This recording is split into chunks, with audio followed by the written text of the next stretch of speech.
Siapa yang tidak kenal Profesor Dr. Haji Said Aqil Husin Al-Munawwar MA? Menurut hemat kami, tentu setiap orang pasti mengenalinya.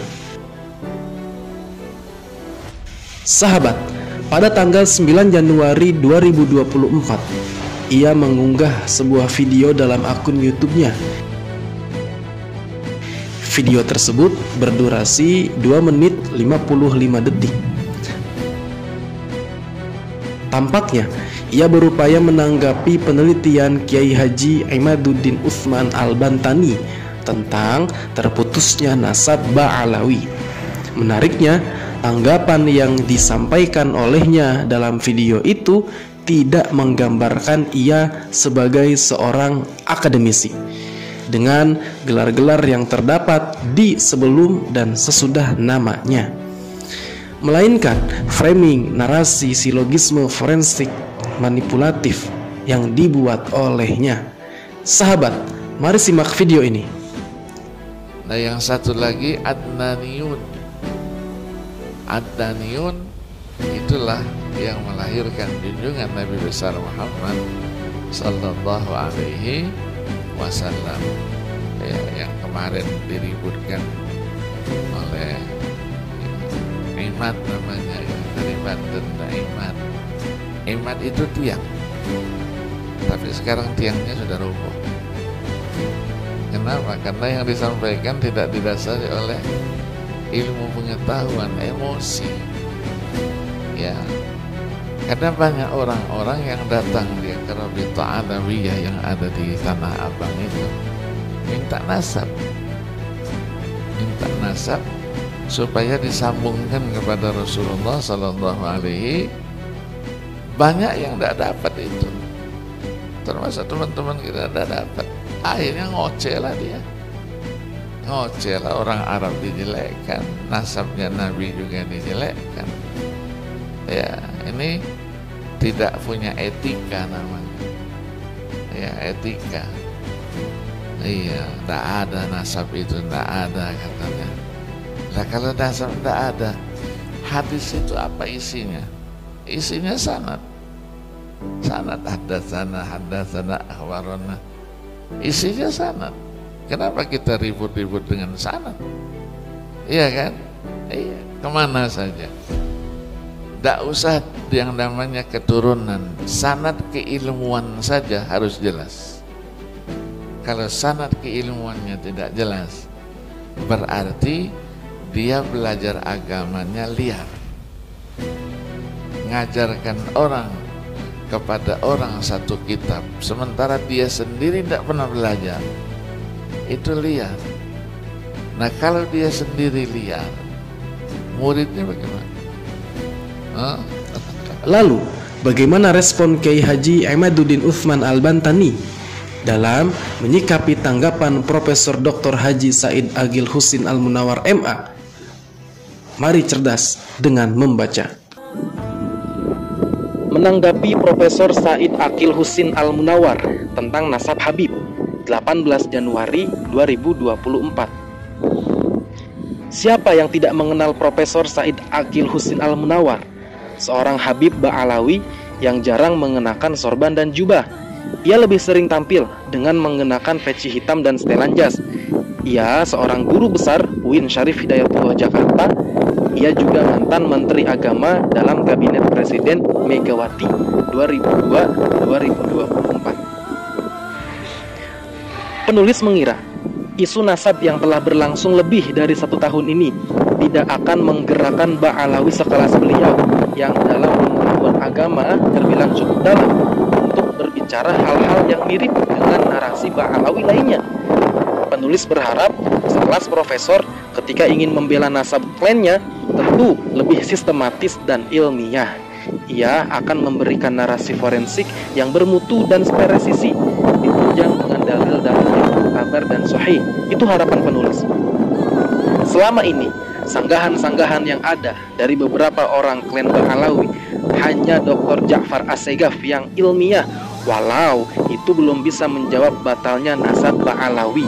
Sementara yang lainnya berputar di antara doktrin, taklid, dan framing. Sayang, nyatanya perkiraan penulis meleset. Yang keluar dari sang profesor dalam menanggapi isu nasab ini bukanlah seperti yang diharapkan, bukan sanggahan ilmiah yang syarat dalil.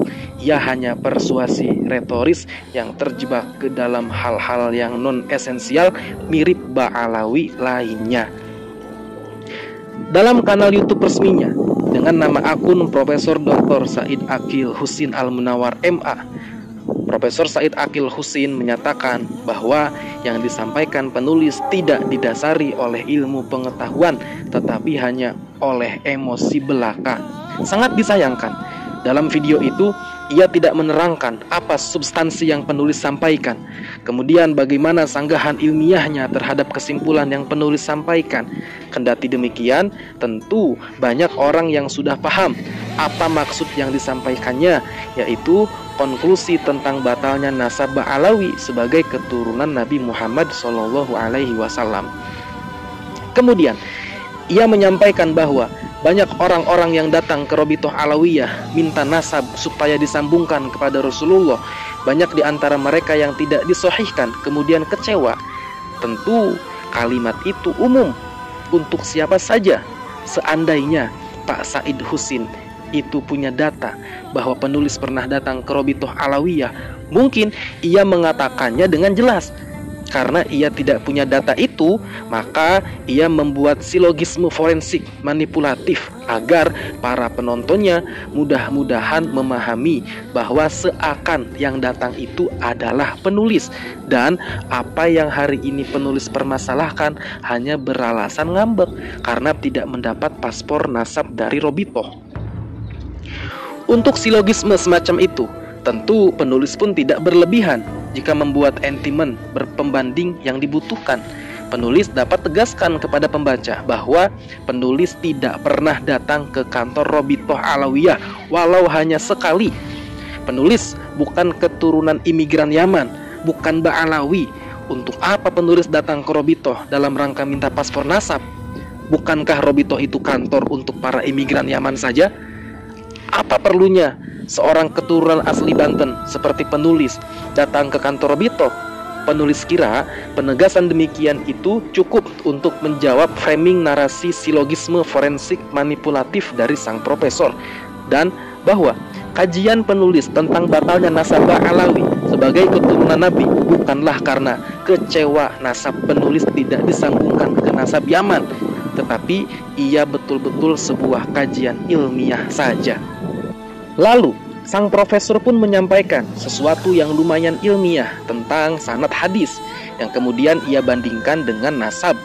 Tampaknya, jikapun ia akan berhujah dalam sebuah diskusi terbuka, maka hujahnya itu akan terkait dengan yang disampaikannya dalam video tersebut, yaitu bahwa hadis yang ditulis dalam kitab itu baru ada setelah ratusan tahun setelah wafatnya Nabi. Kemudian, hadis itu kita yakini sebagai ucapan Nabi hanya berdasar sanad atau urutan orang-orang yang memindahkan berita dari satu generasi ke generasi berikutnya, tidak berdasarkan kitab setiap masa. Seakan sang profesor ingin mengatakan bahwa seyogianya nasab pun demikian. Artinya, walau tanpa kitab sejaman, jika sudah ada nama-nama berurut Fulan bin Fulan bin Fulan dan seterusnya, harusnya bisa diterima dan diyakini kesohihannya. Ada cacat logika dari yang dianalogikan sang profesor. Ia menyamakan sanad hadis dengan nama-nama silsilah nasab. Padahal nama-nama silsilah nasab itu adalah isi berita, bukan pembawa berita. Berbeda dengan sanad hadis, ia adalah susunan pembawa berita, sedangkan beritanya adalah matan hadis. Contoh sederhananya, perhatikan sebuah hadis Imam Bukhari di bawah ini. Haddatsana al-Humaydi Abdullah bin Zubair qala haddatsana Sufyanu qala haddatsana Yahya bin Sa'id al-Ansari qala akhbarani Muhammad bin Ibrahim at-Taimi annahu sami'a Alqamah ibn Waqqas al-Laifiyya yaqulu sami'tu Umar bin al-Khattabi alal minbari qala sami'tu Rasulullah sallallahu alaihi wasallam yaqulu innamal a'malu binniyati wa innama likulli imri'in ma nawa faman kanat hijratuhu ila dunya yusibuha au ila imra'atin yankihuha fa hijratuhu ila ma hajara ilaihi.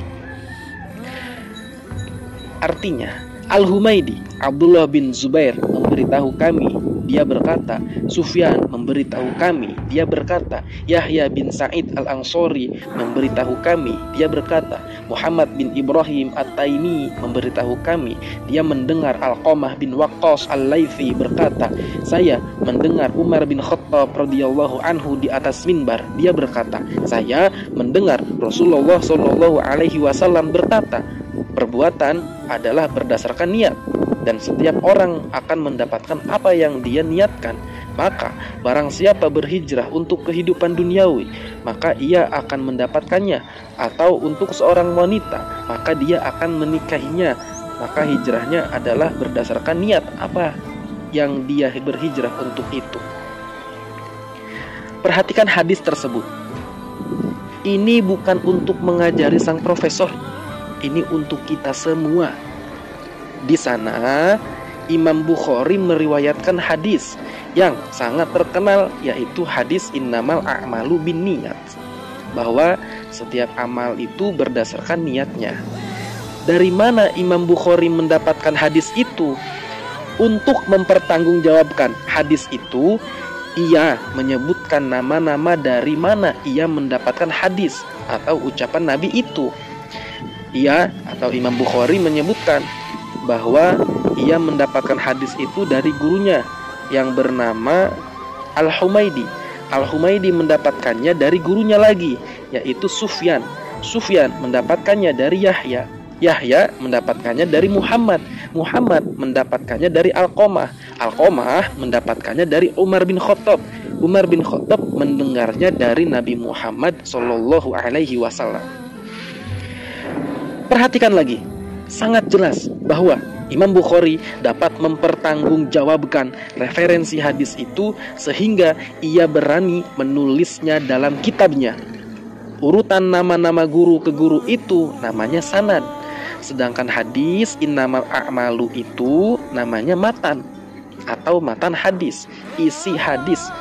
Benar atau tidak, sahih atau batil, urutan nama-nama yang disebut Imam Bukhari itu dapat diverifikasi dalam kitab-kitab Rijalul Hadis atau sejarah para perawi hadis.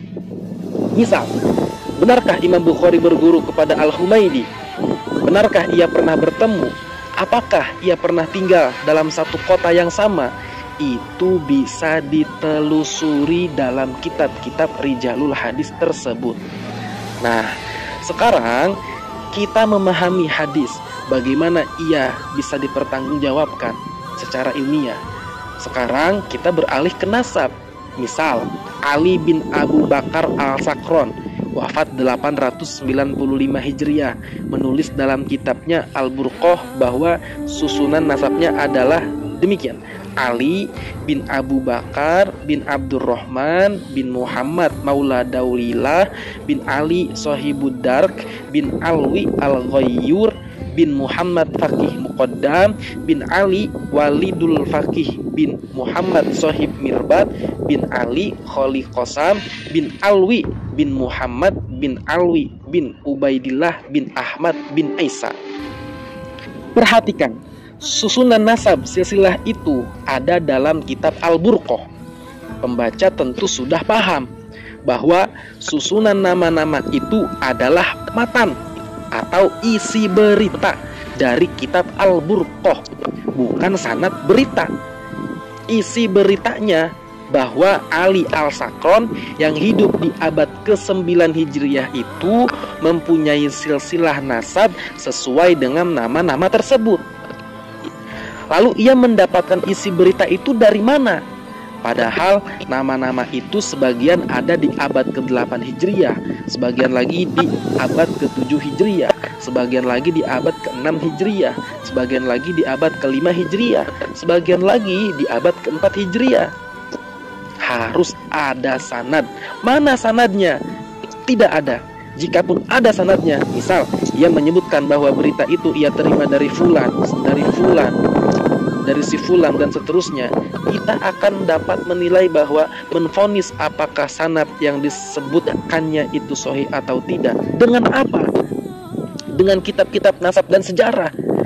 Apakah setiap pengakuan perawi itu sesuai dengan kitab-kitab di setiap masa atau tidak? Susunan nasab Ba'alawi seperti di atas itu palsu. Ia tertolak saksi-saksi yang kokoh di setiap masa, yaitu kitab-kitab nasab yang ditulis para ulama untuk menjaga kemurnian nasab cucu Rasulullah. Kitab nasab dan sejarah dari abad ke-4 sampai dengan abad ke-9 Hijriah menyebutkan bahwa Ahmad bin Isa tidak pernah hijrah ke Yaman, dan Ahmad bin Isa tidak punya anak bernama Ubaidillah. Pernyataan sebaliknya baru muncul di abad ke-9 Hijriah. Sekali lagi, sang profesor punya dalil untuk membantahnya. Mari kita diskusikan. Penulis berharap bagi yang mengenal sang profesor untuk menyampaikan kepadanya bahwa sangat terhormat sekali jika ia berkenan untuk berdiskusi dengan penulis tentang masalah ini. Tentu akan berdiskusi penuh ilmu dan bermartabat, mengingat segala capaian pendidikan formal sang profesor dalam pendidikan formal yang dapat dipahami dari gelar-gelar yang terdapat di sebelum dan sesudah namanya. Penulis Kiai Haji Imaduddin Utsman Al-Bantani.